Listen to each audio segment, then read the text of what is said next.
Hello and welcome to the commentary for Brightburn. I am Dave Yarovesky, the director of this movie. I have with me Mike Delatorre, aka Mike D, the cinematographer. Hey, how's it going, guys? Your voice cracked there, so everyone thinks you're Mike is a 12-year-old boy, and he's very excited to be here right now. And that is definitely, we're not redoing that. That is in the movie, no backseas. With us also is Autumn Steed, also known as Autumn Steed Yarovesky, because she is my wife. And costume designer. Yes, I should probably mention that. She is responsible for that incredible Brandon costume that right now, if you drove around Los Angeles, you would see on billboards and really in posters all over the world, in movie theaters all over the world. So Mike, Autumn, and myself, we've worked together for over 10 years now. We've done collectively over 100 music videos and commercials, short films. We did a movie together called The Hive, and we have been on a long road, the three of us, starting on incredibly tiny, here's $500, go shoot something kind of projects, and now we're here on the Sony lot in a giant recording studio. What? It's I don't know weird. why they let us in here. They're probably not gonna let us back. No, they let a bunch of assholes in here and let us make a movie. Probably shouldn't have done that. But I wanted to do this commentary with them because it just feels very fitting that we would find ourselves at this step in the journey. It's been awesome being together, the three of us, for 10 years. I mean, not a lot of people, I don't think, can say that. It's cool. Absolutely. Yeah. But James is away shooting Suicide Squad right now, and Simon, the producer, is away shooting Suicide Squad. But they're here in spirit, as well as Brian and Mark, the writers, are here in spirit. So, a lot of spirits here. There's a lot of spirits. Mm-hmm. I always like these directors' commentaries because I like to learn from the directors on like how they made things, what they did. So we'll probably be talking a bit about that. One thing I like to, since I feel like we're doing very much tech stuff, is that we used Arri Alexas with Panavision T-Series anamorphics to shoot the movie to help us give, I think, a more cinematic. By the way, I'm just gonna chime in just so you guys know that shot you just saw of the curtain. No, we never shot that. That is a completely digital shot. Anyways, and so we shot with those. That's the gear we shot with to kind of help tell the story. Gives that kind of superhero. What the theme we've had from the beginning of the film was that this was a low budget horror film that gets invaded by a big budget. You're interrupting this cute Jackson footage right here. This is original stuff with your fancy tech talk. With your big words. And this was a VHS, I believe. This was VHS, and it was shot 20 years ago by Jackson Dunn's mother. Did we credit her as a camera operator? We should have given her like documentary. We'll have to put that in the tech specs in IMDb. Yeah. So, the house. Talk about the house, Dave. Why'd you like this house so much? Well, that's a good question. Well, this is a good time to talk about the house because this is a sequence where we were going to kind of show you the geography of the house and let you understand the play space of where things could jump out of, where people could hide, and all of that. The house, it basically doesn't look anything like this inside, does it? Mm-mm. One of the things I liked about the house was that it geographically made no sense, and believe it or not, she's walking past there's a door behind that wood paneling right there, mm-hmm. And later in the movie, when Brandon is flying through walls and stuff, the way we were able to do a lot of it, because we did not have a lot of money on this, was to cover up walls where doors were and blow through door holes like they weren't actually doors, like that's where the hole was. So we would shoot like a cannon through the fake wall because obviously we shot at a real house.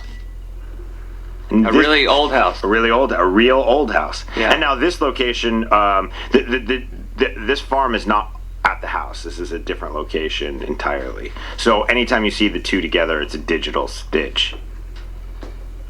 or the previous shot you saw here where she actually stepped out the door and you saw the back, that was just a flat that we built of the back house, so she could step out.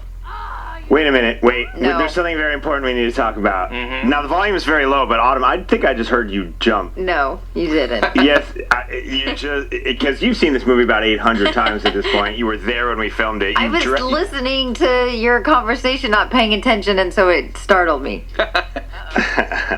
Now, Autumn, you should talk about their outfits right now. No, the rules in the barn, right?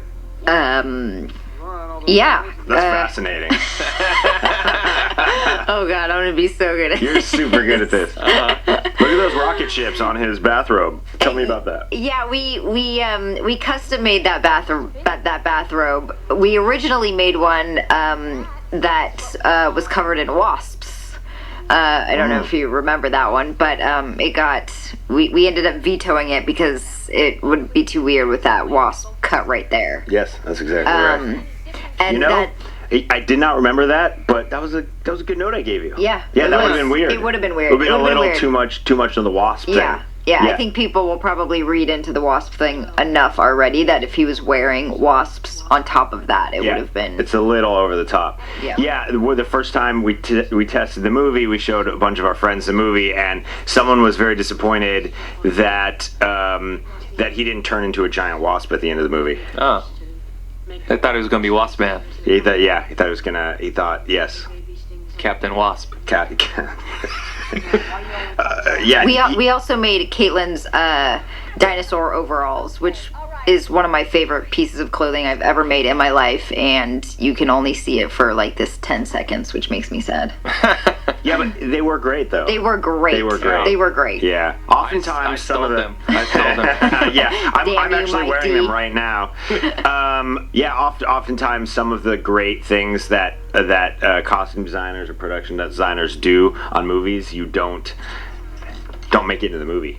But and the things that you were like, oh, no one will notice that, is like a close-up zoom in of those shoes that you didn't really even think about. Exactly. Mike throws a 150 millimeter lens on the camera and shoots it, and then you're at the premiere watching it on a 70-foot screen, having a fucking seizure.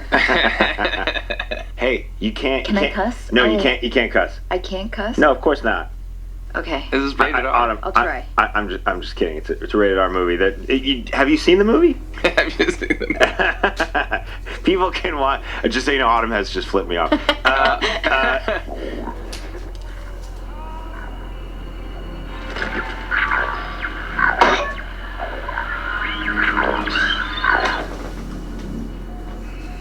Dave, talk about like the color, the blue and red, theme that we had going. Yes, I will get into that. But before we do, I do want to say that the stuff in his bedroom was all part of a reshoot. It was shot months later, and the stuff downstairs, all that was shot in Los Angeles, in Sun Valley to be specific, right? Yeah. And then on a soundstage, and then we rebuilt his bedroom. And all this stuff was in Atlanta, Noonan, Georgia to beat. Noonan. Yeah, because on the page, right, the idea was to stay with Tori and her experience through all of it. But what happened was you didn't get that this was new, that this was the first time this was happening. The audience didn't understand that this was something different happening, and therefore became the inciting incident, the thing that set off the series of events. And as a result, it didn't kick the movie off. It wasn't exciting. So we shot some stuff up there to make it clear what's happening, and so you can track it. And then that was actually Autumn right there. Yeah, that was me. That was my handy stunt running. She can run fast. We lost, because we only had Jackson for however many hours a day, and so we needed that shot him after he was gone. So what we did was we put her in a slingshot, like a giant slingshot, and we had her back up as far as she could and just lift her feet up, and it just launched her across the shot. That's not true. That's not true. That's not how we did That it, is, is it? that is not true. Oh, yeah. It's not factual. I think what happened They told was us to be factual. we had you stand in there, move your foot, and then we digitally added a blur. No, I ran. No, that's not you. You You didn't. cut me out? I cut you out. Yeah. We only use the part where you're actually hitting the The sheet? The sheet. Oh. Yeah, you see your feet a little, but yeah, that's a digital blur. I know you think you run fast, but I ran super fast. we should have played a game where every time someone says the word Brandon in this movie, we take a shot. Yeah, we should have brought That's a game you guys could play at home, maybe if you if you're bored. yeah.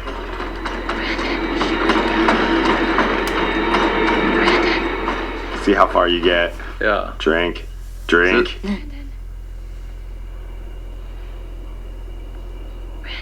So this was actually that wasn't pickups, but that was like done in like a whole nother area. That was in the poo room. Was it? It was in the poo-poo room. Yes. We shot at a water treatment facility, aka poop processing plant. By the way, PPP. water treatment facility. Water treatment facility is a very nice way of saying what it was. It was a PPP. It was a what does PPP stand for? Poop processing plant. Yeah. And it smelled like it. It had these giant machines that would I don't know what it's processing. I don't know. Cleaner. The sewer water, all the sewer water goes into there, and they process it and essentially recycle. Process it to do what with it? Make it drinkable. Definitely No, not drinkable. Definitely not. But it can be used for irrigation and stuff like that. But we have one here at the end in like by Manhattan Beach. And what it does is it takes the poop and it makes like these cubic poops. No. Yeah. No. Yeah. It filters it out and then it makes like a cube out of the poop. Wow. I think we're doing the wrong commentary. So Brightburn. I didn't know that. So that is where we shot a lot of this movie. Yeah. All the stuff with Noah on the road. I'll point it out again, but for this point forward, we'll call it the poop processing plant, and you'll know it's where they make the poop bricks. Poop bricks. Wait, so what do they do with the poop bricks? I don't know. All right. I don't know about that, but so this is also additional another photography. reshoot. Yeah, it's another reshoot. This was There was a different ending of this movie that ended where after Brandon drops Tori and she falls to her death. spoiler. Hopefully this is not the first way you're watching this movie. With us talking about poop bricks the entire time over. All right, you can build But he drops Tori, she falls to her death, and then he pulls out that candy and just sucks on it. Yeah. And that's the end of the movie. And I guess it was maybe too bleak. I guess it was too unresolved. It was too nihilistic. All this was it was really cool. This is also a reshot scene. When we were looking at the movie, we wanted to add more power discovery moments, more moments where he became aware of his powers.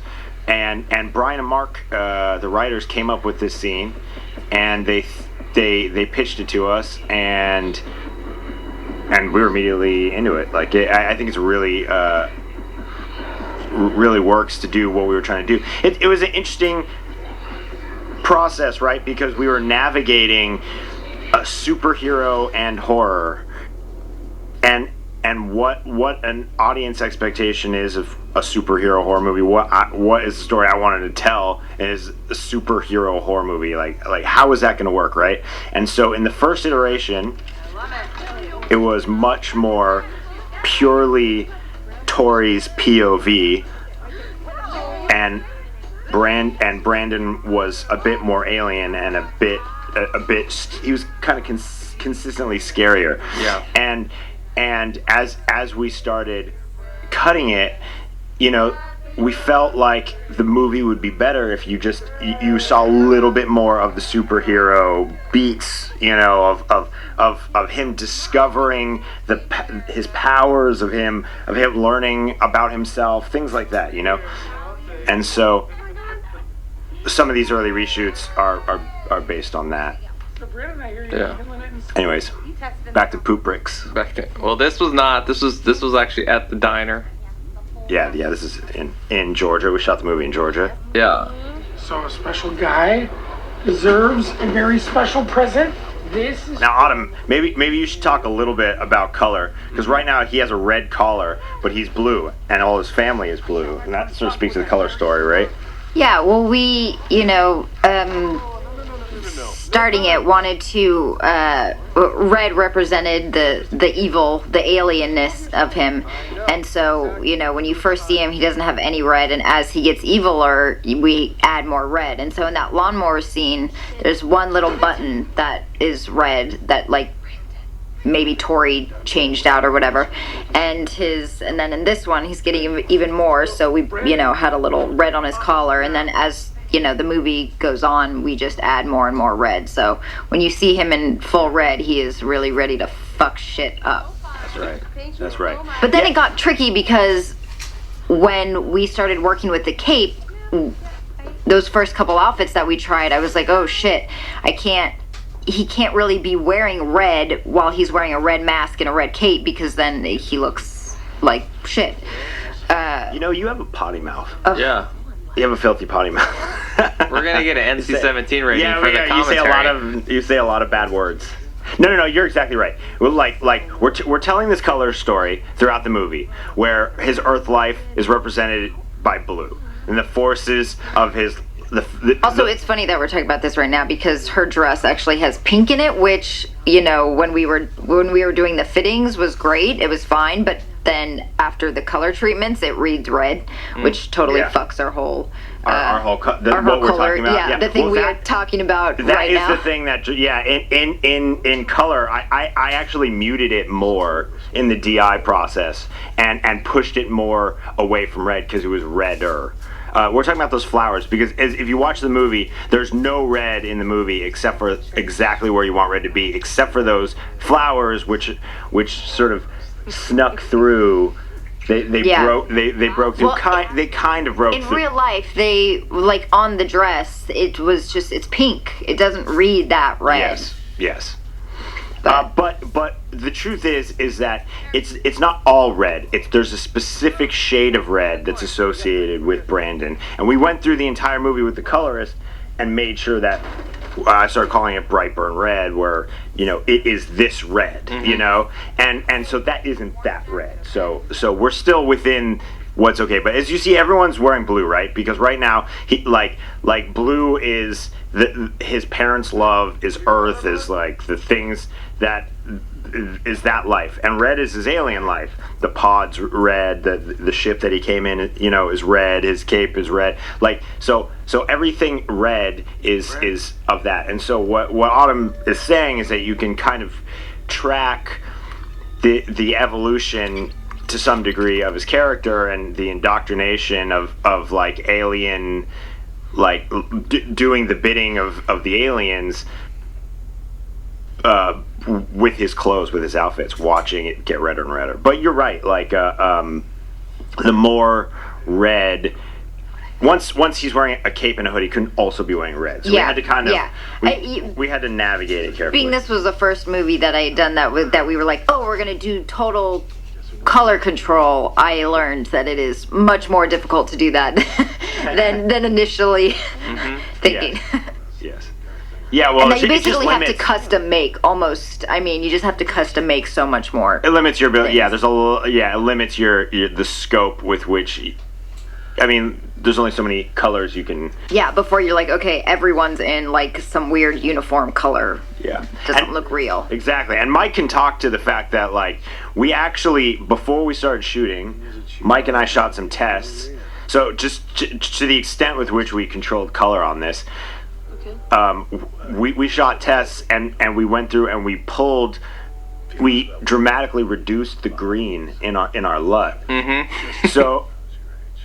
so even though you can't, like, even though this scene right now feels quite green, the truth is that we reduced a ton of that green. Yeah, that reminds me. In the beginning, it was also you can't put anyone in green because we're going to pull the green out of the grass and we're going to pull all the green. Yes. So if anyone's wearing green, then that'll get fucked. Yeah. So as you can see, like, the color values of the shot, right? His skin tone, the orange. I mean, the green, like, the thing is, right now you look at it and the green does feel like, it feels like green. Yeah, but it was much greener. Much greener, yeah. We pulled that in the original LUT, so, like, while we're shooting it, we're watching a very under-saturated green. Yeah, and this is what happens in the springtime in Atlanta. And places where it rains. Yeah. Everything turns green. Yeah. So, purposely trying to mute the environment, we did that. What? Like, no. And so, we developed a LUT. Like Dave was saying, we developed a LUT, which is, for those who don't know, it's called a lookup table, which basically is a file that puts a curve on the digital image for us to kind of see how the contrast and the color is going to be on the movie. And we have that loaded into the cameras while we're shooting so that we can have a pretty good representation of what the film is going to look like. Kind of like a starting base in a way. Yeah, it's like a pre-color correction, basically. Yeah. Pre-color correct the movie. And Mitch Paulson, who's our colorist, he's a guy who did Prisoners. He did Blade Runner. He did. He's done a lot of amazing stuff. Does a lot of stuff for Roger Deakins and one of the senior colorists over at eFilm. Yeah. This is actually the scene I hate the most. The outfit I hate the most. The outfit? Why? Yeah, because it was supposed to be their bedding. Her bedding was supposed to be solid. Yes. And like when she's in the bed, there's so many patterns there that it makes me want to just vomit. Yeah. Pattern vomit. It's interesting, right? Because like this scene was initially much longer, and it, this is one of those moments where we found ourselves in not navigating the waters between a superhero movie and a horror movie, because the way the scene originally played out, she went over to that closet back there, she heard him in the closet, she goes over to the closet, she opens the closet, there's a creepy doll in there laughing at her, but he's not in there. She's like moving the clothes out of the way, he's not in there, there's a creepy doll, it scares her, she backs away, she goes to the window. There's all this other stuff. And you saw him outside, you saw this stuff. It was a much longer scene. But the problem is that like coming into this movie, like the kind of stuff you could just do in a horror movie, you couldn't totally do because Brandon was not just a scary thing, he was also a character, and so you were tracking his motivations and the things that drive him more than you do in a typical horror movie where there's a ghost in the house, right, and you can just play for 10 minutes and a bunch of creepy things can happen, and you don't totally need to be tracking that, and so as a result, this scene got tightened a bit. By the way, that shot of Brandon, we like the reveal of Brandon in the curtains, we did 1,000 times. Yeah. There were so many different cuts of how that played out and how the mechanics of the scare worked. To me, the idea was you have this silent moment, the curtain opens, and it's totally silent. The audience or people who you're watching the movie with gasp, they score the movie for you, and then you don't see it coming, a huge boom, the scare lands on her busting through the door. That was the original idea, but man, it took so many different versions, cutting it, the timing, how much of him you could see, how light or dark he is in the curtains. Like, all of those things were such huge factors to whether or not it worked or not. Yeah. To take him to someone, like a specialist. There's no... For what? For talking back to his dad and keeping, like, weird jerk-off material on his mattress? It's more than that, Mare. I don't know. It's like he's always been, my little sweet guy. And now... he's so different. It's called puberty. So Someone's reacting. This is a fun fact, actually. The leather jacket that Tori is wearing is actually Cass, our art director. It's her jacket. I could not find. She's our set decorator. Is that true? That's her jacket. That's her jacket. I could not find the jacket I wanted. Just nothing was. Everything either looked too new or didn't fit her or whatever. And I asked Cass, and she was like, "I have this one," and I was like, "Yes, that's perfect." And it was perfect. You took the jacket right off her back. Yeah, I did. That was also My jacket. Elizabeth's. That was also Elizabeth's last day. That was her final day on set. Remember? Yeah. Yeah.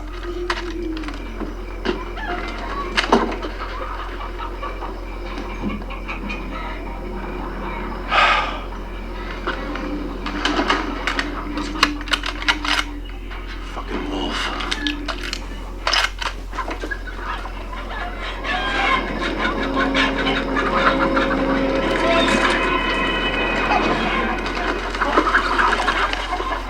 Brandon, hey, what are you doing, buddy?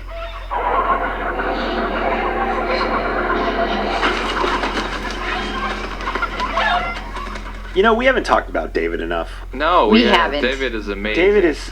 He's great. How much can you possibly like a guy? And, not much more than how much I like David. Not much more than how much I like David, right? Super cool, dude. Yeah. My favorite thing about David is, he is the most genuine human that you have ever met. And especially... No bullshit. No bullshit. He has 0% bullshit. When he thinks something, that's what he says. It's said out loud. I love that so much about him. Me too. Yeah. Me too. He's become, a lot of the cast has, and crew, but he's become a good friend of ours. Yeah, when you dream about making a movie, you often imagine yourself as a director. When you're young, you imagine yourself as a director, and you imagine yourself being friends with the cast and getting along and being pals, and that's not always the case. That's not always the case. Mm-hmm. And when we made The Hive, we had 17 days or whatever. I didn't have time to develop, I saw the cast of The Hive becoming friends, but I didn't have time to talk to them. It was just go, Mm-hmm. And in the process of making this movie, Jackson, there were tears shed when we wrapped Jackson. And David, I see David every 2 weeks now or so. Yeah. We talk to him quite often. He's become a very close friend. Yeah. And Elizabeth's in post on her movie right now, and we were sharing a post-production office, and so I'd see her every day. It just the cast we were so lucky with. But anyways, Yeah. I started this by saying how great David is. Mm-hmm. Yeah. He was always down for stuff. He was very he would even hang out sometimes afterwards, which is kind of rare for actors. It was once they're wrapped, they're peace out. He would just kind of almost very genuinely interested in the whole process, but then also making sure that everything else that was happening around his scenes, what was happening, so that he could actually, I think, he could immerse himself in more. Yeah. He cared deeply. He cared deeply about. And his one character. thing, one of my pet peeves in movies is when a guy on the farm is wearing a Hugo Boss designer T-shirt. I fucking hate that. That's such a costume designer problem. That's such a costume designer It's problem. different. It's a different texture. It's just different. I It's agree different. with you. And so, for Denman's character, those are Walmart shirts. Those are shirts that a farm dad in Kansas would buy. Do we want to talk about the hand? Oh, we've got to talk about the hand. Oh, good lord. The hand day. Okay, yes, I do. So the original, I'll talk about it really quickly. The original hand that. So this is a fake hand when he crushes your hand, right? And on the day, the idea was it wasn't going to be a close-up. It was going to be in that wider shot. And he's a goddamn animal, is what he is. But they made the hand so huge. It was like the Happy Gilmore hand. It was bigger than that. It was the actress who plays Caitlin is Emmy. Emmy Hunter. She's very small. She's tiny. She was 10. She's 10. She's 10 years old. So but even for a 10-year-old, she's small, right? And her hands were probably the size of my palm, the palm of my hand. Mm-hmm.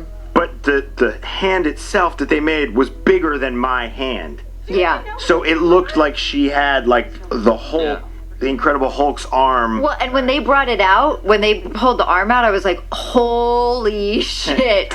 And I brought the shirt out, and they were like, maybe could we get a bigger shirt? And I was like, bro, that ain't the fucking shirt. That bigger shirt's not gonna help this situation. Yeah, there's no shirt that's gonna hide this her ginormous arm. Hulk-like super arm.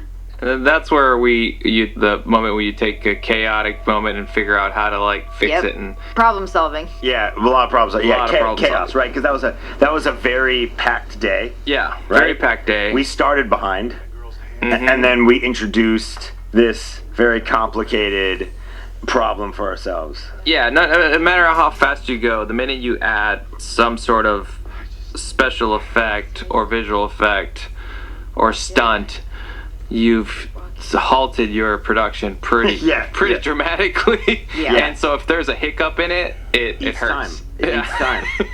Yeah. Like if you're out there preparing to make a movie and watching commentaries or whatever, you're fighting time eaters. Mm-hmm. You know, those are the villains on your set, things that will swallow your time. Every time you have a gag like that, it's a time eater each time. Yeah.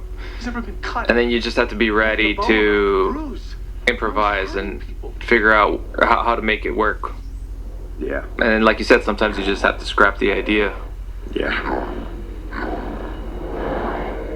This was on This stage, scene- Techno Crane, love it. Yeah. Yes. This scene, every time I watch this scene now, I think about the sound design, because this was the bear. We called it the bear. Yeah. Because every time we did 3 sound mixes of the movie, one for the first test screening, one for the second test screening, and then the final sound mix. Mm-hmm. And each time, this scene just swallowed our time, because there was so many things happening at the same time. You have the score, you have the alien pod spaceship noises, you have the voices that he hears in his head of the aliens talking to him, which you hear right now. You have the throbbing of the pod, not just the voice, but the throbbing of the pod. Then you have him repeating it, and over all that, you have to hear that he's translating the words and figuring out what it's telling him to do. Yeah. And all of those things all worked against each other. You know, and then you have like the sound effects and Foley and all that stuff. But telling, they all step on each other. Yeah. And so I cannot tell you how many hours went into this. I mean, I think we mixed, the final mix was 5 days or something. And this scene was a whole day. From when him in the bed to all the way to her getting here? Yes. Wow. Also, when I watched the scene, I remember this. I throwing up this day. I threw up. This is the day I threw up. Mm-hmm. Autumn, you remember this well because you were taking photos of me throwing up in the field as it was happening. Yes, I was. Those will be on Instagram soon. Yes, they will. And I have a memory of going up to Elizabeth, who asked me some kind of question, and I was so out of it and feverish and weird that I had no idea what she said. I tried to pretend like I could respond, but she just looked at me strange. And then I started walking away back to Video Village, and the thing in my head that I kept saying is, don't faint in front of Elizabeth. I just kept saying, don't pass out in front of Elizabeth. Don't let her see you faint, man. She signed up, she did your movie, don't let her see you faint. And hold it together. Hold it Sort together. of. Just make it to the Video Village. I made it to the Video Village, and that's where you were, Autumn. And you looked at me and you were like, something's wrong with you. And I just kept walking out to the field. More than normal. Something's wrong with you. No, then what happened was I was like, come with me. And you started walking back towards Elizabeth. And I was like, no. Let's go away from all the people. And then we walked out to the barn. And that's where you puked all over the place. Yeah. Yeah. Could you... Projectile vomited. Yes, yeah. I wanted you to... It was hilarious. It wasn't that funny for me at the time. Could you describe to everyone listening what the texture of the vomit was? Gross. How much came out of my nose and how much came out of my mouth, would you say? I'd say 60-40. Oh, man. Yeah, I think so too. Strong. 40% of vomit out of your nose is a lot, is a high vomit. That's a lot. It's a lot of nose A vomit. lot of nose vomit. Yeah. And that's I think the lesson we all learned on that one was that Baby for so long. these films are like will take it out of you Yeah. because you're pretty much just so tired Yes. and exhausted from like how much work we had put into even to pre-production. At that point we were 10 weeks of full-on work, but you had months of Yeah, it was a 2-year sprint. Yeah. They say it's a marathon, but it was a 2-year sprint, and my body literally gave up on this day. Yeah. Yeah. You were just a little. And it happens. People like get tired and they get exhausted and they don't understand why. And it's like because you're even not just physically but mentally you're just drained. Yeah. And by the way, I was taking incredibly good care of myself. I'd wake up, I'd work out. I was on a very good eating schedule. I'd have a yogurt every day, right? Well, everyone knows if you have a yogurt a day, then. But that's what I hear. Yogurt's really good for you, right? Well, it's better than a ham cheese omelet. Let me tell you, I've come a long way. I've come a long way, yes. Because if we made this movie 5 years earlier, I would have just lived on French fries and fried chicken and. This outfit was my nod to Freddie. His shirt. The one on the dad? No, the one on. The one on on Jackson. Yeah, there's all sorts of little like winks and nods to other like to horror icons out there. Yeah. There's some Michael Myers stuff. There's a Strangers kind of wink. There's all sorts of little Easter eggs. But because we had hoped to cast Brandon as the dream was in making this was to create a new icon of horror that could sit on a toy shelf next to those characters. So we kind of had moments where we would kind of like wink and nod at some of them. Yeah. Out of respect. It was like, we see you, Freddy. It's interesting because those are all like kind of slashers though, right? Like Yeah. Yeah. Well, there's an aspect of this movie that is slashery, right? Yeah. But think about it this way. Freddy is kind of a slasher, but he's also kind of like he's kind of a ghost too. Yeah. And I kind of think in a way Brandon's similar to that. More than a Michael Myers or something like that, because his powers make him a bit like a ghost, right? Where he can appear here, appear there. Lights flicker when he's nearby using power. Like there are ghost-like qualities to him, but also he'll kill you. Yeah. He will kill you. And being a superhero or supervillain? I think that most of his actions are pretty heroic. Hey, there's actually. Simon, our Oh, that's producer. Simon Hatt, the producer. Yeah. Yay! We miss him very much. He's out shooting Suicide Squad right now. But if he wasn't, he'd be sitting in this room right now. Yeah, probably on his laptop. Probably on his And his phone. And his phone at the same time. Simultaneously. Yeah, I will say, because he's maybe the guy I know who listens to director's commentaries more than anyone else I know. So he's probably going to listen to this at some point. And I want you to know that we had to make him do that a couple times, because he was walking too much like Simon. I had to go tell him. Because he walks with way too much purpose. And I was like, yo, man, it's the end of your shift. You've been cooking burgers all night for screaming kids. You cannot walk to your car with that much purpose. No. You're broken. By the way, this is a very exciting fact. Arid extra dry was how we achieved this effect. And it smelled in there like arid extra dry. The whole crew was fresh for about 3 days. I'm still fresh. The sweat just was Gary? Yeah, not a problem. I still cough up deodorant every once in a while. Yeah. Now here comes an interesting scene. Yeah, let's see what happens here.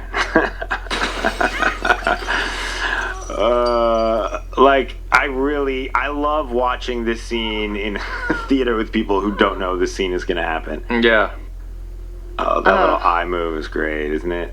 People don't like things in their eyes for some reason. I don't know why. I love the visual effect shot that what they did with the tracking her the glass in her eye.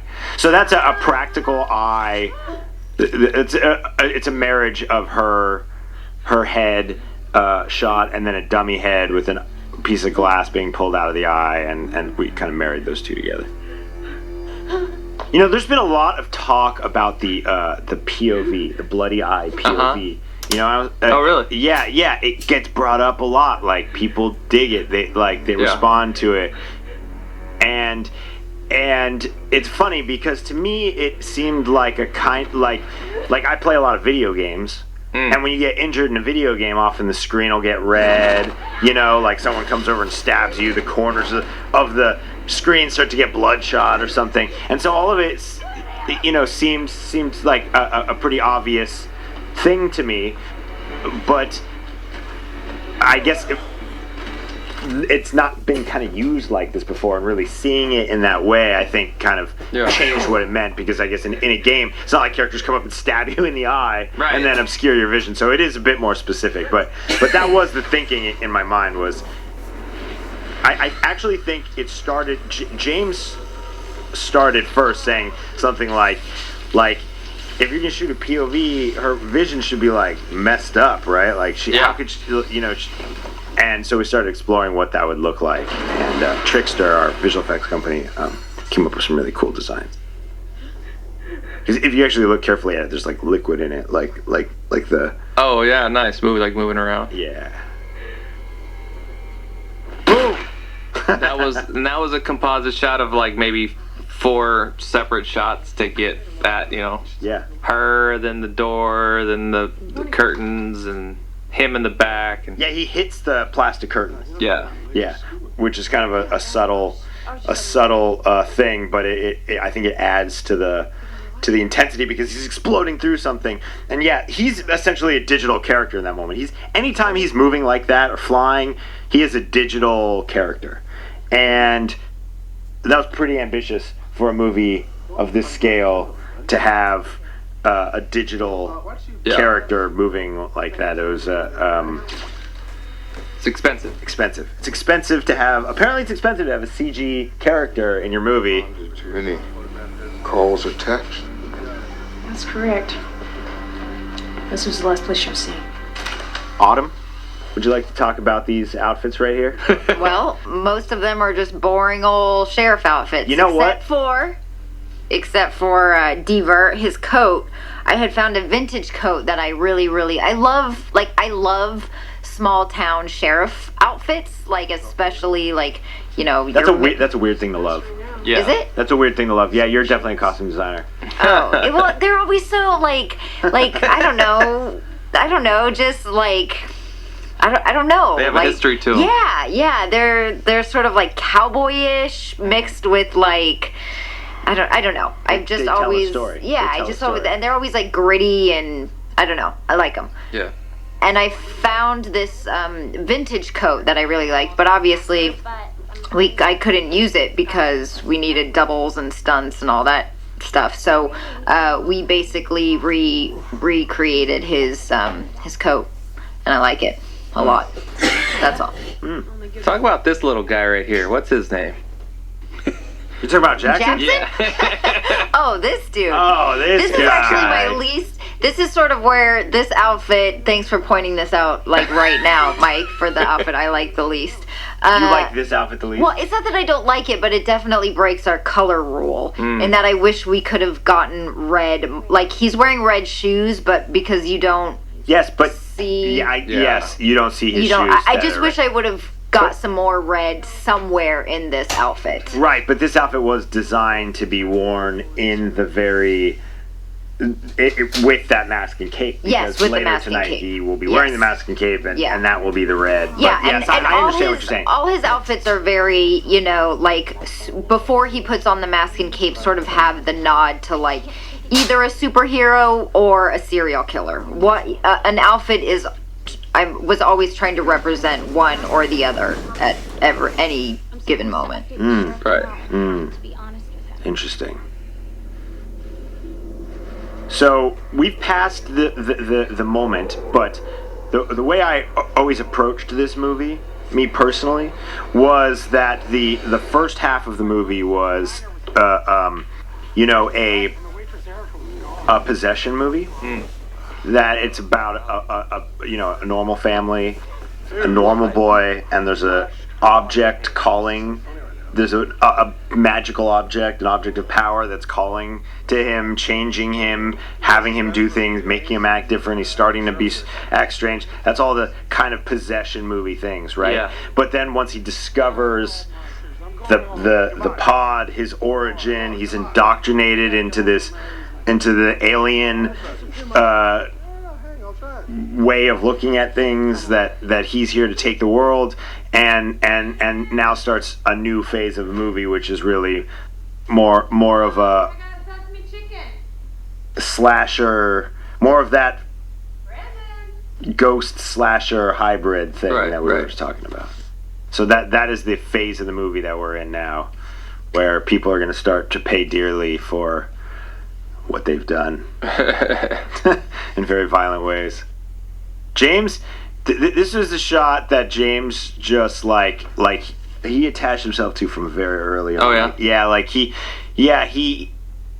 when I did the first cut and I showed it to him, he just really responded to it, and I think it's just because it's just like where superhero and horror kind of meet. You know? Yeah. It feels very horror, but he's flying back there and he's got the cape and the glowing. I don't know, but yeah. Yeah, which is essentially, I mean, there aren't any other films that like come this. out. Yeah. Yet. Yeah. By the time people are listening to this, that may not be true though. Right. Although we have not come out in the box office, so we could also tank in the box office, and then we'll be the last superhero horror movie also. And they're like, all right, let's not do this thing that Both are possible. We'll find out. That door knock still makes me shit my pants every time it happens. It's so aggressive. It's so aggressive. Yeah, we were like abusive with how aggressive it is. I thought it was funny. But also, if someone knocked that hard on my door, I'd be like, no fucking chance would I answer it. I would immediately call 911. If someone knocks on my door like that when it's dark, I'm fucking calling the cops. Oh yeah? Yeah. Don't ever do it. I'm gonna do it. If someone knocks that hard at my door, it's probably the police. Yeah. That's an intense knock. But they're also in like Brightburn, Kansas, which is kind of middle of nowhere. So yeah, if someone so they knock harder there. They knock harder, but that's a little bit. It's a little bit scarier because you're like, it's a town like any other town, except everyone knocks on each other's door like total assholes. To be honest, you showing up at my and they process poop bricks. Yeah, that's the main export of Brightburn. Export and import poop bricks. Wow. Kansas. Yeah, we came I here. hope you paid for this commentary. We came here with the express intention of making a very technical commentary in which Mike would like talk you through some of the technical sides of cinematography and how we achieve these things. I thought I could talk about story and why we did some of the things. I was always intending to talk about poop. And you've come here and I wanted Autumn here to talk about designing this costume and the process of designing the costume, and we've just talked about poop really. I mean, well, we're about to see the costume in full on its first time coming up. No. Well, no, you see first time is in the diner. Is in the diner, so we have seen it. But this would be a good time to talk about the design of the costume. Would you like to do that, Autumn? Does that sound like a thing you'd like to do? What was your process on Tell us how you came up with this thing. Because right now, you should know that as we're recording this, right, there are billboards all over Los Angeles. There are posters all over the world right now in movie theaters everywhere with the design of the costume you've created. It's crazy. I don't it's surreal. I don't know. It's crazy. Okay, yes. So that's now a design that's sort of world recognizable, right, to some degree. And do you want to talk a little bit about how you created this design?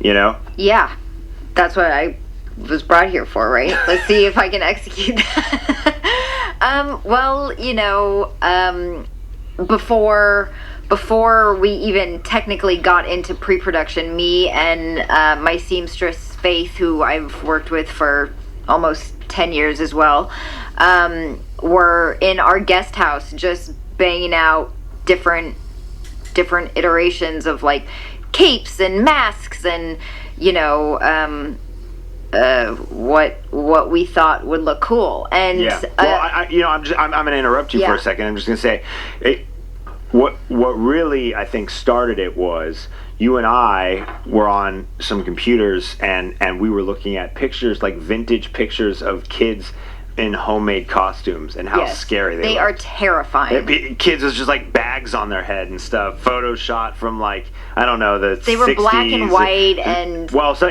of them were color, the 60s, but some of them were from the 20s or 30s or 40s. Just really creepy looking photos of kids in these vintage homemade costumes, and that was sort of where we started. Yes, that was the main inspiration. That obviously it had to look like he made it. It had to look, you know, like a kid in his blanket. Like a kid in his blanket. Like he took his blanket, you know, that he's had for a long time, and he made a costume out of it. And it was the hardest part was creating something that was simple and scary at the same time, and not been done 1,000 times before. Right. And right, like you didn't want it to look overly like overly twisted, styled, twisted would be the word. Like you don't want it to look like a new metal album cover or something. You don't want it to look like, you know, like that, right? Yeah. And you know, when you make like superhero type costumes, most of those have been designed already. Someone drew them. They're in comics, and this, you know, we didn't do any concept art. We just made an epic shit ton of different, you know, different eye placement, noses, mouths. We tried, you know, building things underneath the mask to like maybe change his face, and you know. Yeah. And we didn't lock this final mask until I think a couple days before we started shooting. That jump scare. When we, I'm just gonna interrupt. We'll come back to that, but we are in a big sequence, so we'll talk about this and then we'll kind of go back to that. But I will say that crash. When we were watching it, when we screened it, we had a small screening here for some people, and there's a woman sitting a couple seats from me when that crash happened. I heard her make a noise. It wasn't a scream. It was just like a like the air just weirdly coming out of her body. Like it scared her. Oh shit. Okay. This is a fun night at the Poo Poo plant. This is all at the Poo Poo plant where we're making bricks. It was 2 nights making bricks. Yeah. Two fun nights. Her legs were the stunt woman who we hung from a crane to do the shots. Her legs were actually going numb, so we had to work in quick blocks because it would cut off the circulation to her legs. We were hanging her off of a 50-ton crane because we ended up using that crane to lift the truck. But she was hanging up in the air for a little while. So that's not Jackson. We used a. So this is so for some of this, Matt is in the car. For some of it's stunt double, but that car is on a crane and we lifted it. That's all. That is not digital. That is all. We lifted that. And then dropped it. Multiple cameras, because when you drop a car from 40 feet in the air, you only get one. And on our budget, you only get one. Yeah. So this is kind of a fun moment here. This is I probably did more takes of this shot than any other shot in the entire movie, and it's because there was a practical piece of his jaw. Like there's a lot of that that's digital, but there's a practical piece of a fake jaw there that was on his face, and he would sit up, and the jaw wouldn't come off because it was so sticky that it would stick to his face. So we had to keep going again and again. It was a really rough thing because he's in this, like, we dropped the car and then we went to lunch while people went to work grinding and smoothing out the interior of the car and then making it safe for him. Then he climbed in this broken wreck of a car and we did this take over and over and over again. And he was such a trooper because it was horrible in there. It was freezing. Yes. He was soaking wet, like with gooey he was... Yeah, that blood is super sticky. He was such a trooper. I also have this great memory of James, you, Mike, me, and Ramon standing trying to figure out the eye line for that scene, right? Because the camera's tilted on both directions, right? We're shooting a POV, camera's tilted, then we're shooting Jackson. Should Jackson be looking at the top of camera or to the right of camera? Should he be if you would ask me right now, I don't even know what we decided. I think we went top bottom, but I don't remember. I don't even remember, but it was eyeline gate. It was like just it was where it was. And you know what happened? So I remember James, who just has this incredibly like technical mind, like especially for stuff like that. Like he's just like his screen direction, like tracking action across scenes, stuff like that. He's just he's a beautiful mind when it comes to that stuff. Yeah. And I just remember seeing him figuring it out, right? Like just like his finger was going, like he was like doing a math problem in his head. Well, all of us were just stumped. And you know what happened to me? I watched The Dark Knight. I learned something from Christopher Nolan, and I had never met the guy, but just watching The Dark Knight, there's the end of the movie, he's holding the Joker upside down. Yeah. And the camera turns 360 degrees or 180 degrees upside down. Right. And so they're motivating it. So he looks crazy, right? So it looks like two people looking at each other, but he's really upside down. And Batman is above him. Yeah. And Batman should be theoretically looking down at him, and he should be looking up at Batman. But because the camera's upside down, up would be down. Right. But what they did was they just cheated it, and they just ignored what would happen in reality. They're like, you look down, you look to the right of camera, you look to the left of camera, and they did the scene like that, and it just works. Yeah. There's no questions, it just worked. That just goes to like, understanding the 180 rule, but then knowing that you can break it when it's justified, and in that instance, if you did it the right way, it wouldn't have worked. Especially once you start tweaking the camera in such extreme degrees. As long as the two images of people look like they're talking to each other, right? As long as when you cut back and forth, they match in a way in which one of them is looking to the left and the other one is looking to the right, so that they are looking at each other in some way. Or above camera, below camera, whatever. As long as they're complementary images, it seems to be okay. Now, that is definitely not a rule that speaks to everything, but I did look.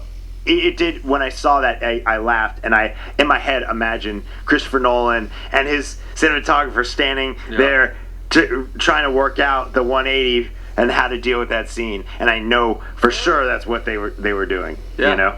And that is a very technical director, cinematographer thing to notice about a movie. But yeah.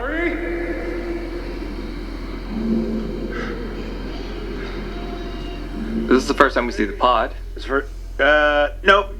No, second time we see the pod. Yeah. First time we saw it when it fell, Yeah, that's right. But this was on the back side of the farm where there was like a little downslope when we shot back in one of the back areas of the farm. Yes, and she's holding one of the blankets that you made the costume out of. Yeah, well, that was his like baby blanket. This is baby blanket. Yeah, exactly. Very, very scary. Something very scary is gonna happen. Nah, everything's fine. You think you'll be all right? Good.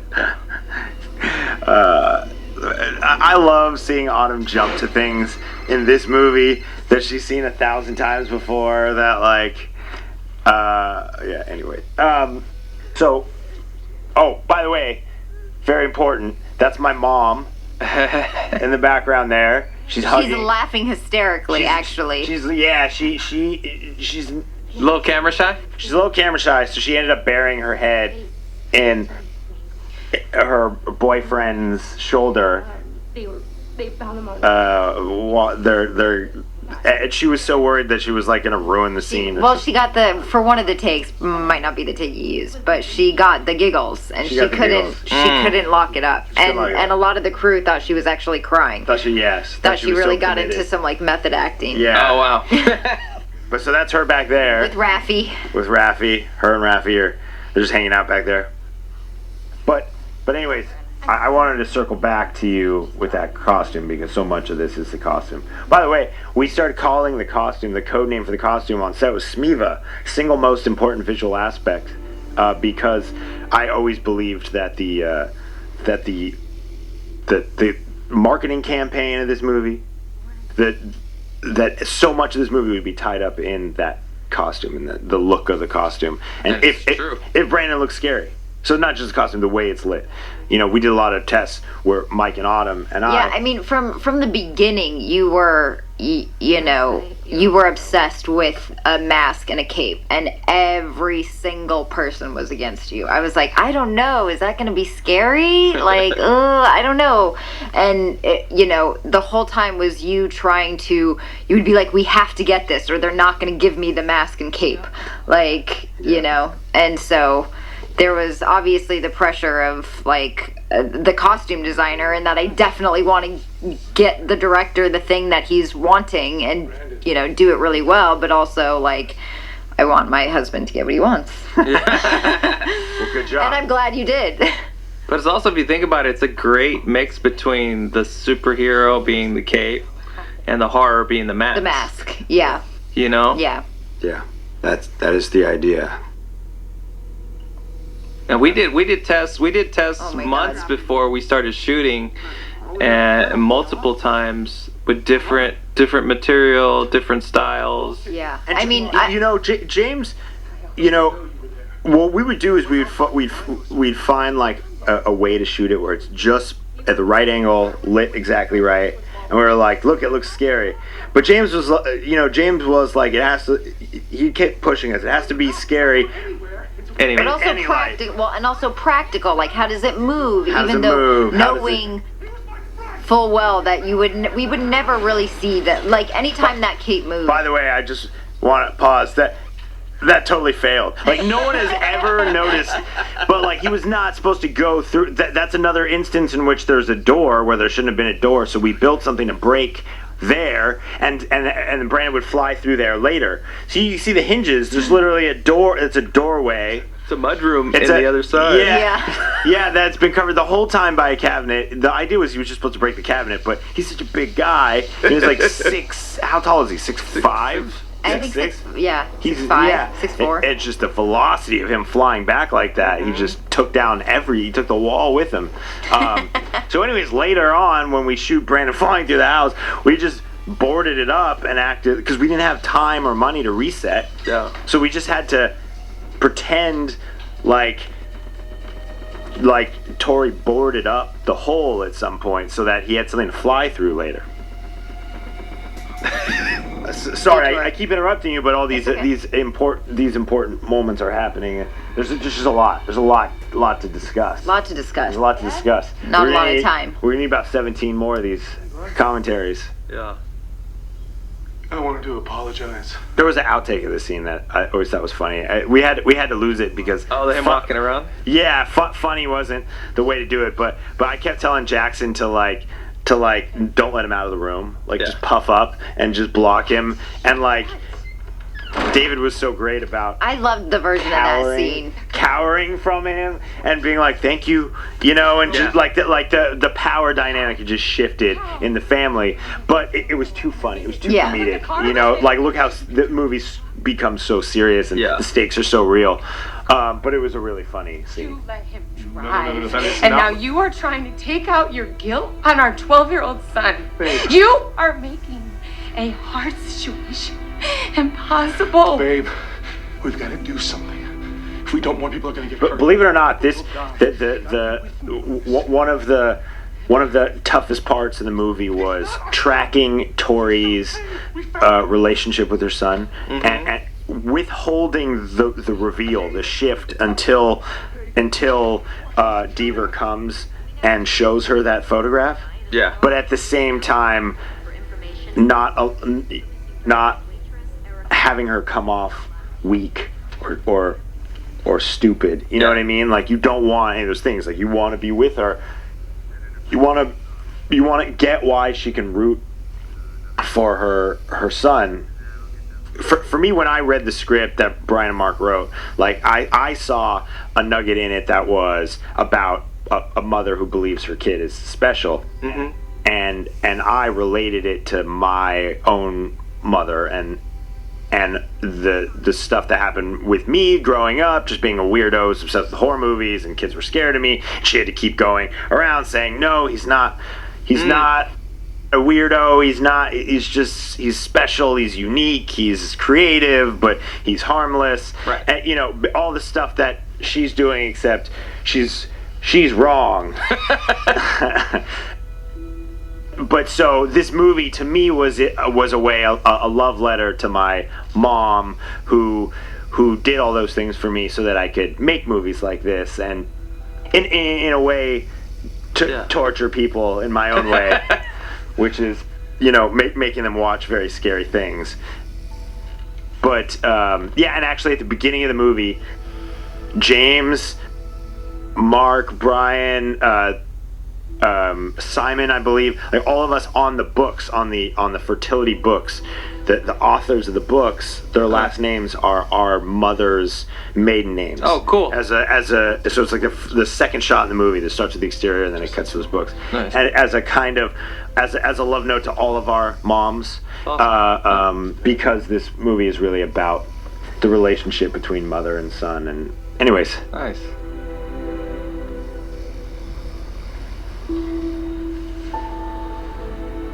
Did we sort of? I don't remember where we left off with the mask. I mean, I feel like I think we basically covered it. Yeah. I mean, we didn't have a final mask until the day before shooting. We were working on it for months. Yeah. And we picked, it was right before we started shooting. You had it down to 3 different Yeah. versions, and then we picked that version the day before when we were doing lens tests. No, it's me, my baby boy. Liz is, what a great moment with Liz. I want to just spend a moment talking about how amazing she was to work with. She is a director's dream because she is also a director, so I can sort of, it opens channels of communication between the two of us.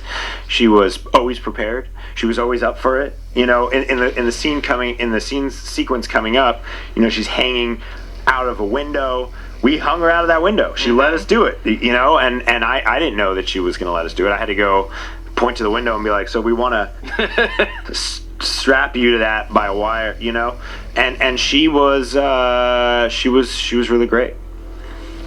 She was awesome. She was always on it. Never, you know. She was always on it. It was almost kind of like, you know, they always say, like, you want to, like, if you play music or anything, like, you want to play with people that are better than you. And, like, she's such a great actress, and then director. Yeah, she elevated us all. She definitely made me push to, like, be, you know, to try to do better at my work. And she demanded excellence. Exactly. In a very good and positive way. Very good, very positive way. Yeah. Every time while we would step up to plan a scene, I'd be like, okay. Yeah. Okay, here we go. Yeah. I'm gonna, you know, and she was, she's smart. Yeah. She is very smart. And the same thing goes with having James on set. Oh my God, having, you know, a director who's done $200 million movies. Yeah. And he's a master filmmaker. Like, when he talks, because he's a guy I knew as a close friend, right? He's so close. I don't know if anyone listening to this knows, but he officiated Autumn and my wedding a couple days after we finished shooting this. I mean, we've been close for 10 years before that. I mean, we're very close. And I've only seen him on set a couple times, you know. I knew him as a friend. Yeah. And in talking with him, there were times when he would say things, and I would just be like, wow, my friend James was real smart. Yeah. He knows his shit. And you know what? To be totally honest, there were times where he would say things like, I'll give you one. There were times when he would say things, and I'd be like, what is he talking about? Right. What is he talking about? You know? And I don't get his thing. I'll tell you one of them. At the end of the movie, they're flying up. Yeah. Looks like there's more than one set of tracks. And the way I had drawn the boards, they fly up and then they're hovering in the air in one position, and then he drops her. Yeah. Like he flew up to a certain point and then drops her. And James kept pushing me. They should be moving. They should be. They're just flying up. They're flying up. Like keep it moving. Keep it moving. And I didn't get it. I was like, what? Just it goes up there and then he drops her. Like right. He goes up to the point. You know, and then we're shooting it, and I start to see like how his instincts are so honed. It's such a nuanced thing, but how the instinct to keep it in motion. This is another scene also about the way things came together, the sequence of events. Like his understanding of those things are on such a level, and my task on this was not only to make a movie, but was to like face hug or brain suck all of that information out of him as much as I could. Yeah. Because I'm going to go on and make movies without James, hopefully more with him, but some without him, and I just want to learn everything I can. Working with James, working with Elizabeth, I'm sure you felt the same way. I'm sure you felt the same way. And remember when we shot that, Mike? Yeah, that was my favorite one. The drone, the actually helicopter unit. I actually want to shout out our camera operator here, Ramon Engel, who's running through a very uneven forest and a Steadicam rig like a madman, 360 degrees a lot of the times, and we did this probably 6 or 7 times at least. And Ramon was amazing. We also had our B camera operator Jan Rona was great. All these like beauty shots that you see like of, you know, the establishings and stuff. She did a lot of those when we needed them. Yeah, I'm gonna talk about this effect here. I didn't mean to cut you off. No, yeah. But all right, so the way we did this is we had this dummy head of David, this real practical head, and it had a little diaphragm on it, and it would open up, so it like you could push a button, and his head would kind of open up into a donut. Yeah. But the back of it, this is so cool. The back of his head had these little plates of scalp and hair punched onto it, and they'd put it on it, and then they would pour acid, like this kind of acid thing that would eat through it, and they'd pour it on, and it would dissolve, and it would look like his head was kind of like burning through, and that was the practical element. And then obviously all the lasers and all the other stuff was added, but it was a really cool physical piece. Anyways, I didn't mean to cut you off. Yeah, multiple. Jan, our second, our camera. Our B camera. Thank you. Yeah. Our B camera. We would send her off on missions to go capture stuff. Yeah, it was great, and the whole team. But I think people are listening to this to hear about heads, how we did the head melt, and it's interesting to know how we did that stuff. Yeah, there's a lot of, I mean, the hand, Autumn the hand. Oh, the hand. I hate that hand shot. That's a full adult hand. Yeah. First time I saw that, I was like, we obfuscated it to the best of our ability. Yeah, without rebuilding a hand. The first time I saw that, I was like, no one is gonna believe that is a fucking kid's hand. That is a full adult man hand. But most people didn't notice. Adult lady hand. Yeah, you're right. Let's edit that out. Nope, we're keeping that. No, that's. This is kind of a fun sequence. It's amazing what like sound and camera shakes and just a little like a couple of wires on some furniture, just jerking it around, and throw some shakers with dust. Man, we did this scene so many times. So there were 4 walls here, all 4 doors in a row, and we covered them up as walls, and we shot a cannonball through. So here's 1, 2, 3, 4, and you can't see You can't see all of the, but there is where the cannonball went through that wall, but that's really a door there. It's on the other side of the house. Yeah. So if you imagine the front door and the back door line up and there's 2 doors, so if you open all the doors, there's like, the house becomes a donut. Yeah. And so we just built walls like right there to cover it, and so that we could do that kind of stuff as practical as possible. Yeah. And then before that, the Deaver, the sheriff being taken away and splattered by him, that one was a couple takes on its own, which was pretty fun. Yes, that's right. Yeah.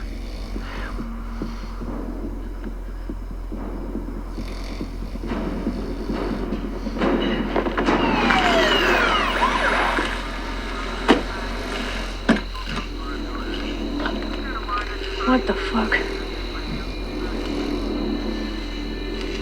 Originally, I wanted him to like fly away, like just take him into infinity. Yeah. And then we couldn't afford it, so we tried to do one where he lands in the front. He just lands and he stands up and blood spraying everywhere, and it might be the dumbest looking thing we shot.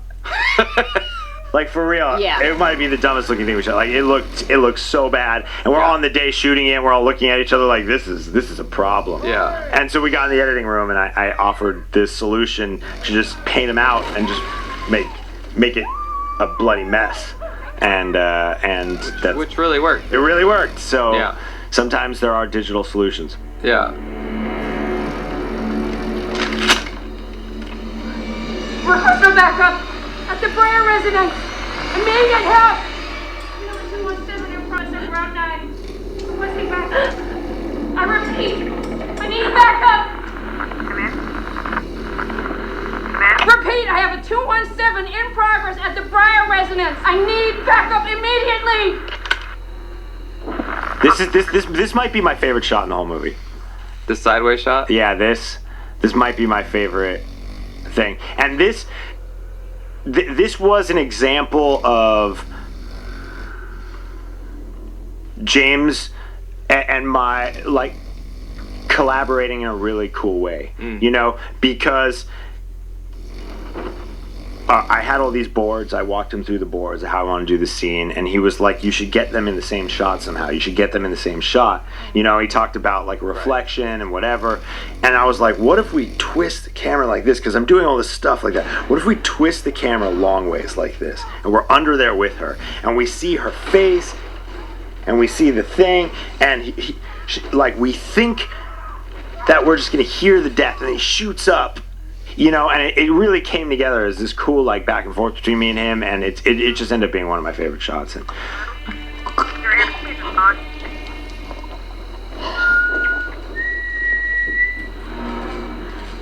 can't get out of one of my movies without having a whole bunch of lights flickering. Yeah. Like, set up. Which Mike makes me want to throw up. Yeah, Mike has that thing that what is it? It's not epilepsy. It's like a photo migraine. So Yeah, like yeah, if there's too much flashing, it messes up my equilibrium.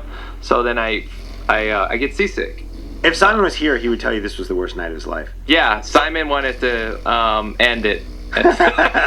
the gag we had planned of Brandon coming in, like it was a tricky gag. Yeah.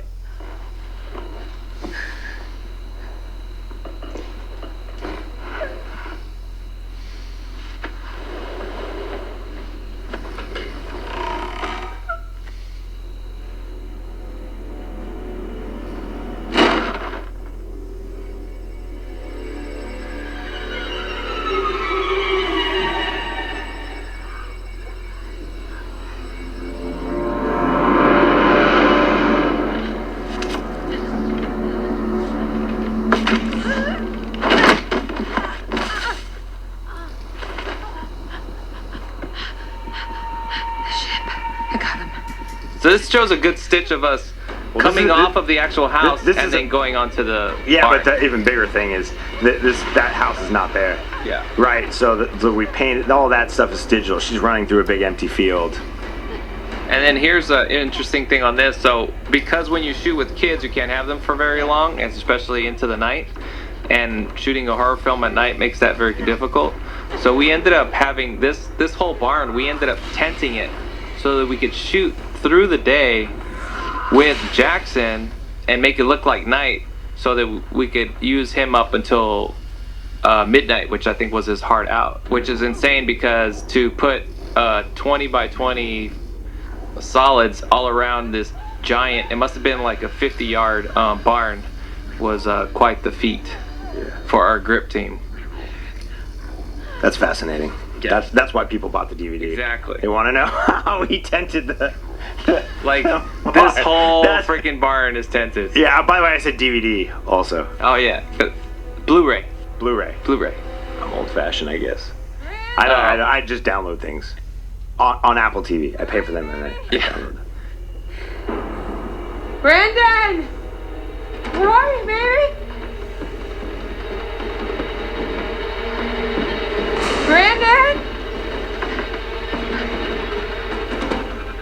Talk about that like white, red, and white on the flashing. But yeah, so like, you know, kind of going back to the color story that we were talking about, like any way to bring red into the encounters that feel alien, right? Any way to inspire red to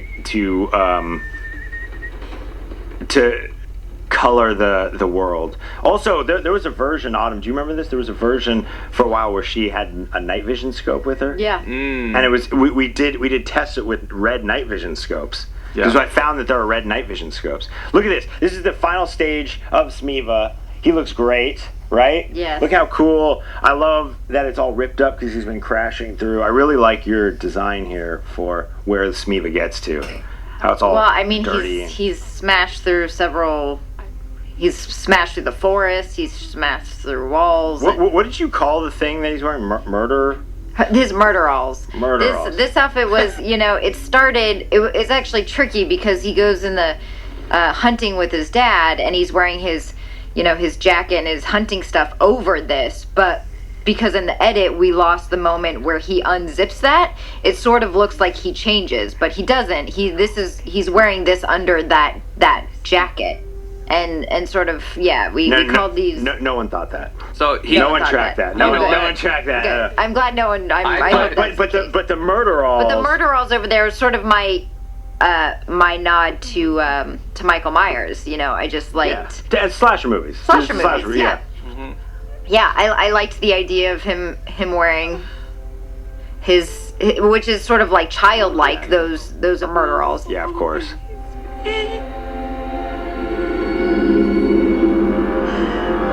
Baby boy!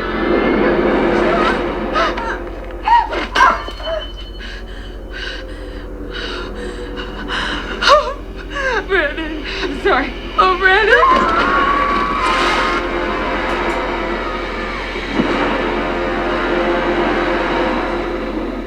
There's all bunch of green screen. You know, we spent a whole day on like this 10 seconds right here. Yeah. Just them hanging from wires. This was a really tricky scene because the sound design and the score is a tough tonal thing to crack. If it was too sweet, it was ridiculous. If it was too evil, it was ridiculous. It was just this really tough tonal tightrope that we had to walk for this moment right here. Yeah. Bye. By the end of the movie, you know, that cardigan she's wearing is sort of like her house coat. And, you know, in the beginning, Elizabeth and I talking about it were like, yeah, it's just like, this is just what she always grabs, you know? It's like, she goes outside, she grabs her house coat, like, this is just her piece. And by the end of it, both Elizabeth and I were so fucking sick of seeing that thing. She was like, if I have to wear this one more day, and I was like, girl, I do not want to put you in this one more day. There's a lot in that outfit. Yeah. Yeah. Well, because just of the movie, that outer cardigan, Yeah. you know, and that color, you know, we needed her in something in a very specific color. So that wasn't that blue. That was, we bought it and it was white, and we dyed it that very specific blue color that would look good as she was crashing through all these dark scenes. So some of this is real plain, and some of it we is had CG, real right? pieces of plane. we thanked Marvel for. Marvel gave us these chunks of plane. So thank you, Marvel, for those plane chunks. That cookie looks delicious, doesn't it, Mike? I would love to have one right now, actually. I would love to have that cookie. I love this track, dude. Billie Eilish. Yes. Fucking awesome. Fucking awesome. Very, very fortunate to have it. Yeah. And then, so what does this sequence, this end sequence, kind of say? That he's going around? I guess that's for the audience to. That's not really not my place to describe that. We'll let the audience. Right. I mean, it's not that obfuscated, is it? No. It's not subtle.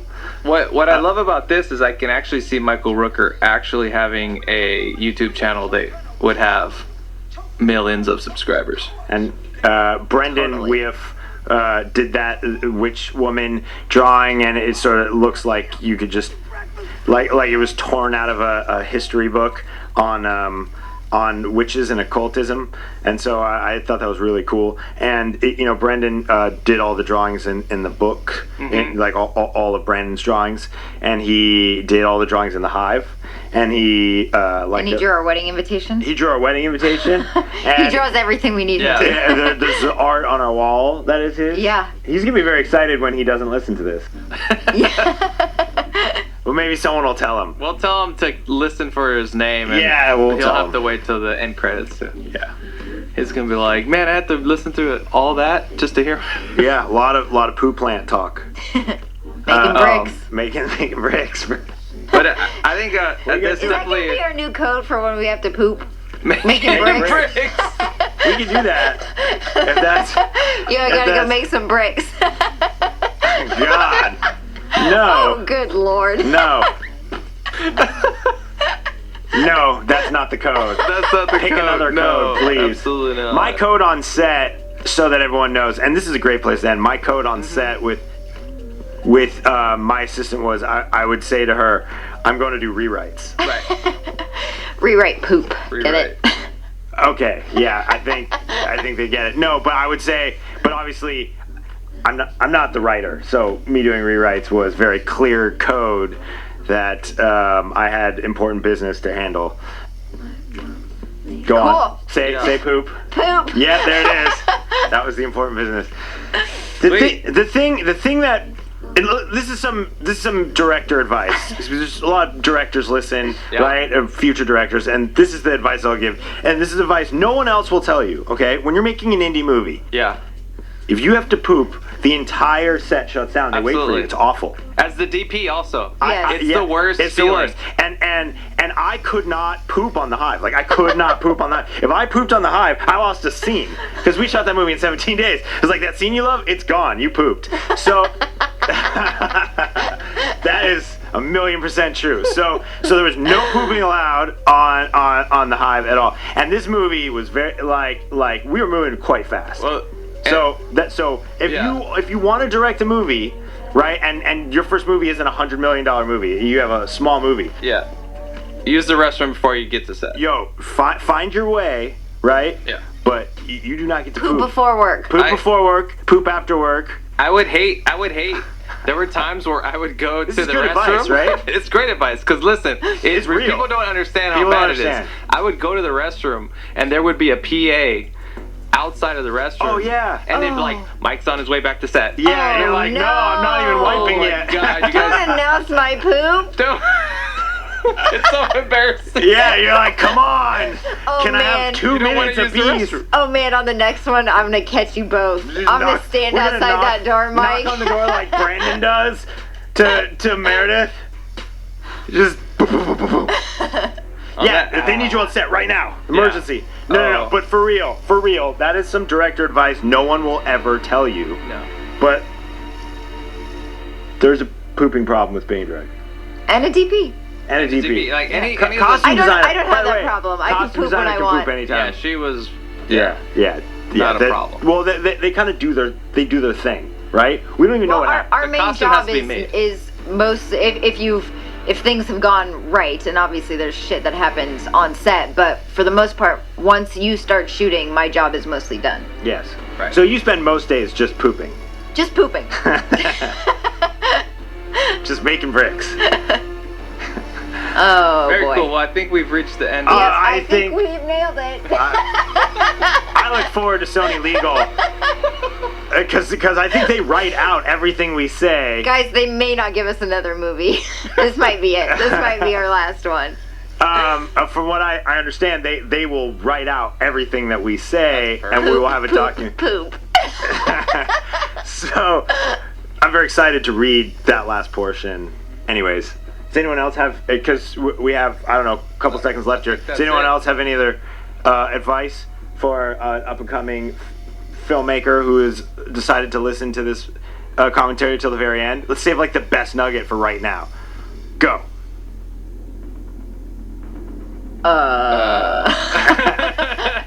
You said nugget and I got stuck. Yeah, nugget. You said Like nugget poop. and I thought about poop. Well, Brightburn. There you Brightburn. go. Hey, thanks, guys. And that's a wrap.